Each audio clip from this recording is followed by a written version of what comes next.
You aren't hallucinating, but sometimes ChatGPT is. Stay to the end for 2 tips on how to prevent this. When you ask ChatGPT something, it wants to deliver an answer to you that sounds complete. If it's missing any details, it's going to fill in those gaps in order to provide a coherent response. That is a hallucination.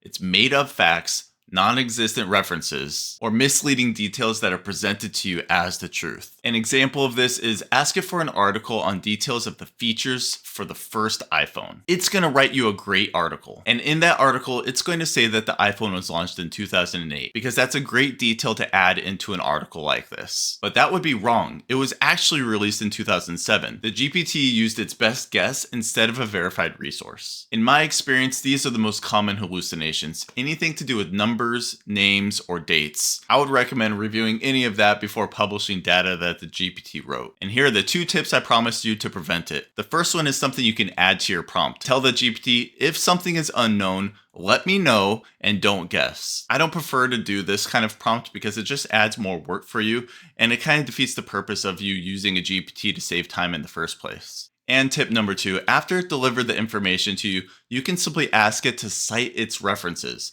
That way, if you have any questions about dates or names or numbers, whatever it may be, you can actually go and check those resources to verify the data yourself. It makes it way easier than having to go out on the internet and trying to verify that information on your own. Leave me a comment if you've run into any hallucinations with a GPT. I've seen some pretty funny stories online that were absolutely hilarious. And if you found this helpful, a like and a follow is always appreciated.